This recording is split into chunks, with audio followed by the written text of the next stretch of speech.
ఒంటరి ఇల్లు మహిళలను టార్గెట్ చేస్తూ నేరాలకు పాల్పడిన నేరస్తులను పట్టుకున్న జిల్లా పోలీసులు సుమారు 33 లక్షల రూపాయలు 33 తులాల బంగారు ఆభరణాలు స్వాధీనం.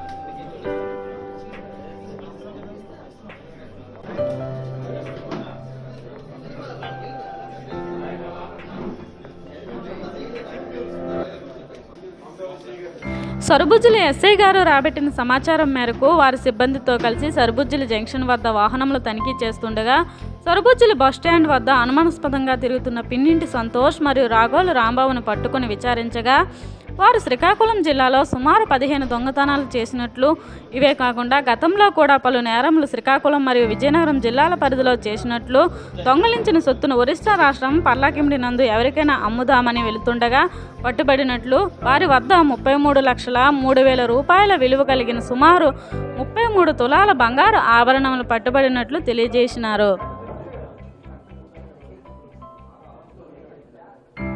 శ్రీకాకుళం పట్టణ డిఎస్పీ సిహెచ్ వివేకానంద ఆధ్వర్యంలో చాకచక్యంగా వ్యవహరించి కేసు ఛేదించడంలో ప్రతిభ కనబర్చిన V Suryachandramouli, inspector CCS PSK Paidapu Naidu, inspector Srikakulam rural circle J Srinivasarao, inspector Narasannapeta circle P Satyanarayana, inspector Amadalavalasa circle S Balaraju, SI Sarubujjili CH Durgaprasad, SI Narasannapeta K Krishnaprasad, SI CCS K Madhusudan Rao, SI CCS police సిబ్బంది శ్యామ్ సుందర్రావు, రాజు, భాస్కర్ రావు, శ్రీను, సురేష్, విజయ్ కుమార్, హరీష్లను వారిని జిల్లా SP Shri KV Maheshwar Reddy IPS గారు ప్రత్యేకంగా అభినందించారు.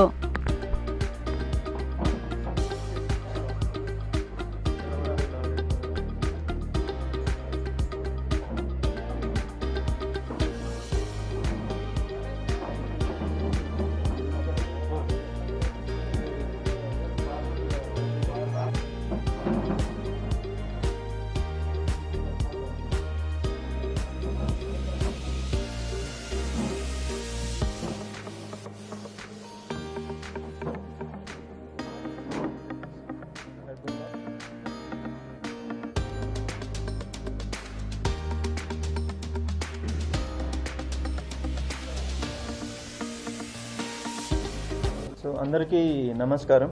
మనకి ఈరోజు శ్రీకాకుళం జిల్లా పోలీస్కి సంబంధించి Srikakulam sub division Sarubujjili police station లిమిట్స్లో ఒక దొంగతనం కేసులో 3 అరెస్ట్ చేయడం జరిగింది.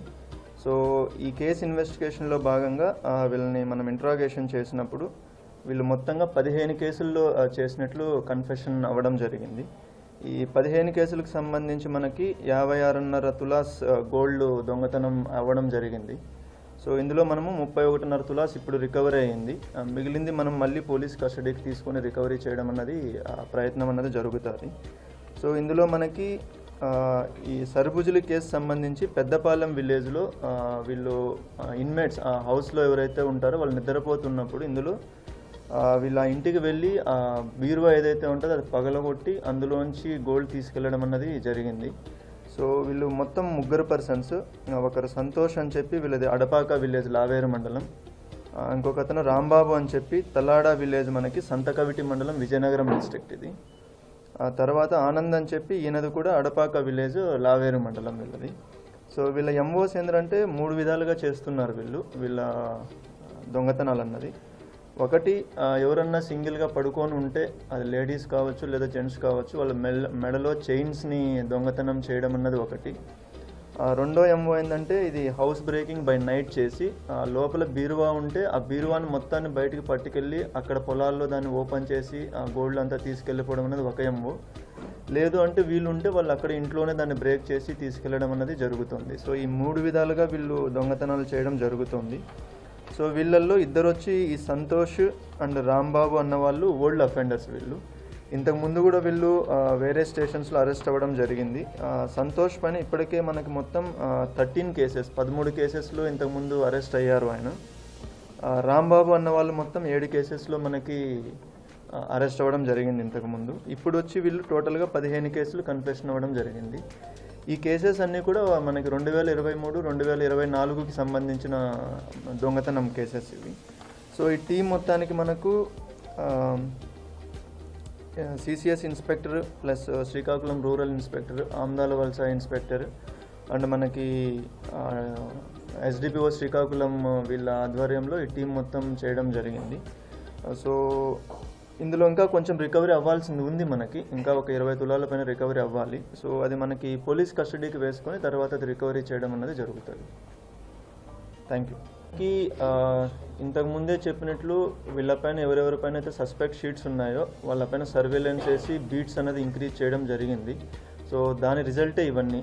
ఓకే, సెకండ్ థింగ్ ఏంటంటే మనకి రీసెంట్గా సీఎం సార్ ఇన్స్ట్రక్షన్స్ ప్రకారం, గవర్నమెంట్ ఇన్స్ట్రక్షన్స్ ప్రకారం వీళ్ళందరి కొత్తగా డేటా తీసుకొని వీళ్ళు ఎక్కడుంటున్నారు ఏంటనేది ఆన్లైన్లో అప్డేట్ చేయడం కూడా జరిగింది. సో దీని బేసిస్ తోటి మనకి ఈ క్రైమ్ స్పాట్స్ కావచ్చు లేదా వీళ్ళు ఎక్కడ వీళ్ళ మూమెంట్స్ని కావచ్చు కంప్లీట్గా మనం డిజిటలైజ్ చేసి వాటిని మానిటరింగ్ చేయడం అనేది కూడా జరుగుతుంది.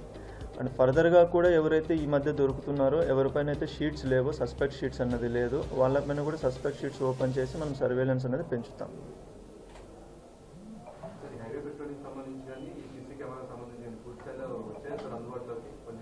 లేదు, అది ప్రాసెస్లో ఉంది. కొన్ని వచ్చే, ఇంకా కొన్ని రావాల్సి ఉంది. అది మనకి ఇది మనకి సీసీటీవీ కెమెరాస్ గురించి మనకి అది వర్కౌట్ చేస్తున్నాం. ఆల్రెడీ మనకు ఒక 900 కెమెరాస్ మాత్రమే ఉన్నాయి. ఇంకా రిక్వైర్మెంట్ ఎంత ఉందన్నది ప్రొజెక్ట్ చేశాము. అది అందులో కొన్ని కెమెరాస్ని పర్చేజ్ చేయడం కూడా జరిగింది. ఇంకా కొన్ని కెమెరాస్ని పర్చేజ్ చేయాల్సిన అవసరం ఉంది. అది మనకి నెక్స్ట్ ఒక 3 to 4 monthsలో అది కంప్లీట్గా ఒక షేప్కి వస్తుంది. అండ్ ఈ హైవే పెట్రోలింగ్ సంబంధించి మనకు 4-wheeler కాదు, తొందరలోనే మనకి 2-wheeler పెట్రోలింగ్ కూడా హైవే పైన పెంచుతాము. అది ఎందుకంటే మనకు 4-wheelers సఫిషియెంట్గా లేవు కాబట్టి బైక్ పెట్రోలింగ్ కూడా పెంచుతాము. అది కూడా ప్రాసెస్లో ఉంది, కంప్లీట్ చేస్తాము అది కూడా.